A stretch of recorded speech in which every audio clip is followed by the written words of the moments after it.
শুভ সকাল বন্ধুরা। আজকে ওটসের রুটির সাথে খাওয়ার জন্য আলুর এই যে শুকনো একটা তরকারি করেছি। এর মধ্যে বাদাম, কারি পাতা, সর্ষে ফোড়ন এই সমস্ত দিয়ে তৈরি করেছি। চলো দেখি কেমন লাগে। আর সাথে এই যে ওটসের রুটি। শুভ সকাল বন্ধুরা।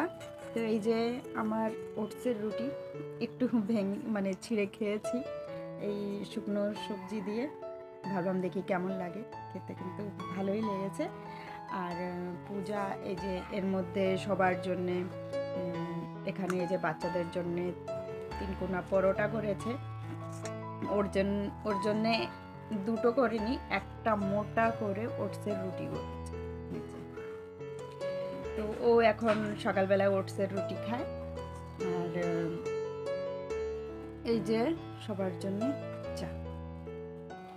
আজকে সকাল সকাল খুব শীত পড়ছিল, তো এই জন্য আজকে চা করেছে গরম গরম। তো এখন সবাই এক জায়গায় হব, বসে একটু গল্প হবে, চা খাবো, টিফিন কমপ্লিট করব। সকালবেলায় সেদ্ধ ভাত করে দিয়েছি, বড়মশাই খেয়ে চলেও গিয়েছে। এখন কি একটা সবজি করব সেটাই ভাবছি। আজকে আবার আমাদের নিমন্ত্রণ আছে, তো যাই হোক যেটাই করব দুপুরবেলার জন্যই করব। আর রাত্রে তো আমরা সবাই নেমন্তন্ন খেতে যাব। তো এখন চলো সকালবেলার টিফিনটা সেরে নিই। তো চলো বন্ধুরা, তোমরা সবাই ভিডিও দেখতে থেকো, আশা করি সবারই ভালো লাগবে। তো এখানে পূজা, আমি, ঋষিকা, দ্রিজা সবাই বসে খাবো। ওদের আসতে এত দেরি হচ্ছে আর আমার জোর খিদে পেয়েছে, তো আমি খাওয়া শুরু করে দিয়েছি। আর শুকনো যে তরকারিটা করেছি সত্যি এত ভালো লাগছে। আসলে আজকের দিন ছিল শনিবার, তো নিরামিষভাবেই রান্না করেছিলাম। আর ভাবছিলাম যে কেমন লাগবে কি জানি, তো ভালোই লাগছিল। তারপর চলে এসেছি এই যে গাছগাছালিতে একটু জল দেওয়ার জন্যে। সকাল সকাল সেদ্ধ ভাতটাও রান্না হয়ে গিয়েছে, বড়মশাই এসে খেয়েও গিয়েছে। এখন এই যে সমস্ত ফসল যেটাকে বলে বুনিয়েছি, সেখানেই জল দিচ্ছি। তো মটরশুঁটি, ধনে আর পালং শাক এই সমস্ত কিছু বুনিয়েছি। আর এইদিকে দেখো মুরগিগুলো দৌড়াই বেড়াচ্ছে। আর এই যে পালং শাক ছোট ছোট গাছও হয়ে গিয়েছে। এর মধ্যে সোয়া শাক লাগিয়েছি, যেটাকে আমি বাপের বাড়ি থেকে এনেছিলাম। ওটার কোনো খোঁজ খবর দেখছি না, জানি না হবে কি না হবে। হলে তো যাই হোক তোমাদের সাথে শেয়ার করব। আর এই যে এখানে মোটর বুনিয়েছি, সেইখানেই জল দিচ্ছি। এখন এই যে গাছগাছালিতে জল দিচ্ছি, সাথে সাথে ওই যে পিয়া বসে রয়েছে আর দিদি ভাই বসে রয়েছে, দুজনের সাথে গল্প করছি। তো এরকমই হয়, যখন পেছন সাইডটা আসি সুন্দরভাবে গল্প করি আর কাজ করি। আসলে আগে তো বাড়ি ছিল না, এই কয় মাস হলো দিদি ভাইরা এসেছে এখানে। আর এখন বেশ ভালোই লাগে জানো, বাড়ির পরিবেশটাও ভালো লাগে। কারণ আগে তো গর্ত টাইপের ছিল, বেশি একটা ভালো লাগতো না। এখন ওই দিদি ভাই এসেছে, তো উনিও খুব সুন্দর করে ঘর দুয়ার গুছিয়ে রাখে, বাইরেটা খুব পরিষ্কার পরিচ্ছন্ন থাকে, গাছগাছালি লাগানো রয়েছে, দেখতে বেশ ভালো লাগে।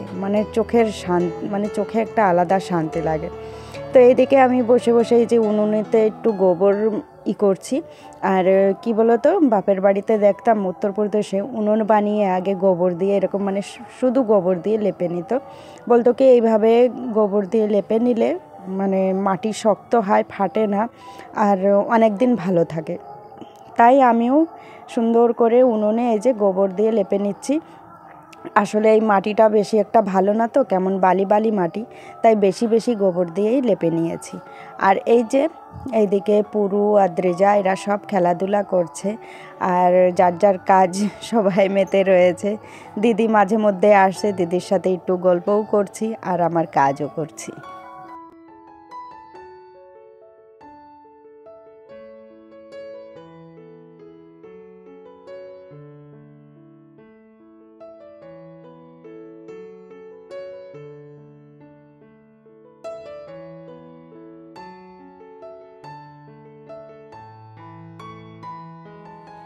শুধু উনুন বানালে তো হবে না, উনুনের জন্যে চাই জ্বালানি। জ্বালানি ছাড়া উনুন জ্বলবে কি করে? তো এখন এই যে জুটে পড়েছি একটু জ্বালানির ব্যবস্থা করতে।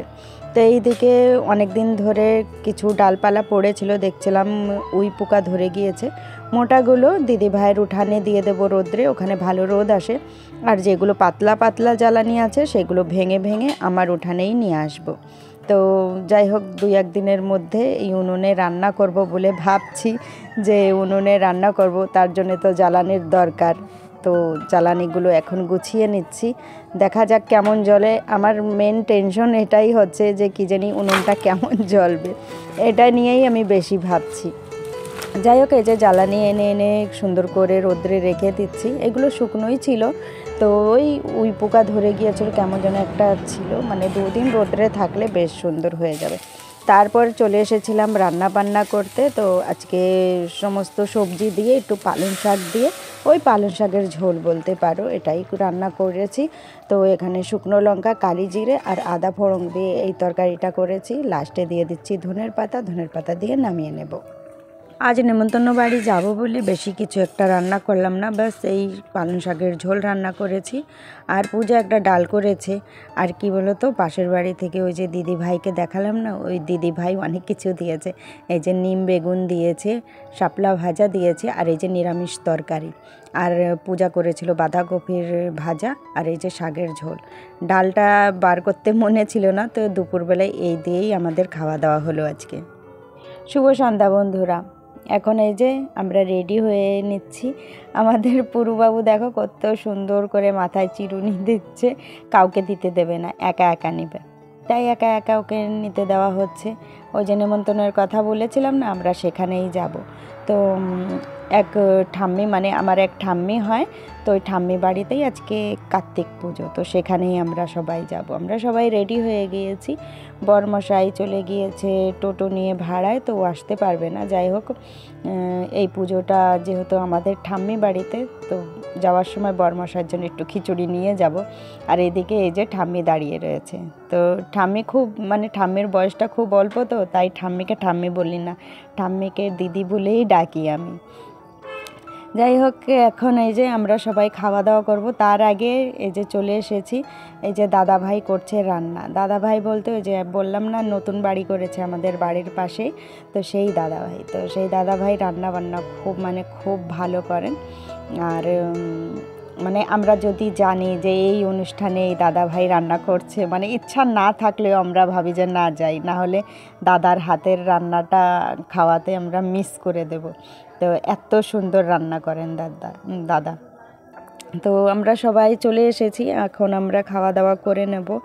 আর এইদিকে মানে চেয়ার টেবিল খালিও আছে অনেকটা, এখন আমরা বসে পড়ব আর খাওয়া দাওয়া করে নেব। আর এখন তো শীতও পড়ে গিয়েছে, সবার গায়ে দেখো চাদর সোয়েটার আছে। আমি বাড়ি থেকে বেরোনোর সময় একবার ভাবছিলাম যে শীতের কিছু পরবো কি পরবো না, তারপরে সবাই দেখি হালকা ফুলকা সবাই পরছে, তো আমিও পরেছি। পিয়ার কাছে শুনেছি তুমি কি করবে, পিয়া বলছে না কাকিমা আমি তো সোয়েটার পরবই, তো আমিও সোয়েটার পরে নিয়েছি। আমরা সবাই এক টেবিলে বসেছি, আর পূজা আলাদা টেবিলে বসেছে। আমাদের পুরু বাবুকে ফোন দিয়ে বসানো হয়েছে, কারণ হচ্ছে ফোন ছাড়াও সুস্থ থাকবে না, ও খাবেও না, এর জন্য ফোনটা দেওয়া হয়েছে, কমসে কম আমরা শান্তিতে খেতে তো পারবো। তো এক টেবিলে আমরা 5 জন আছি, পুরো খাচ্ছে না, বাকি 4 জন খাচ্ছি। আর পূজা সাইডের এক টেবিলে বসে রয়েছে। তো আজকে অনুষ্ঠান বাড়িতে খিচুড়ি ছিল, ঘ্যাট ছিল, আর ছিল মিষ্টি অন্ন। যাই হোক, এই দিয়ে খাওয়া দাওয়া হলো। আর রান্নাবান্নাটা তো দারুণ হয়েছিল, কারণ হচ্ছে দাদা ভাই রান্না করেছে, দারুণ তো হবেই। তারপর চলে এসেছি বাড়িতে, আর এই যে গ্রিন টিটা কোটোয় ঢেলে নিচ্ছি, এখন গ্রিন টি তৈরি করে খেয়ে নেব।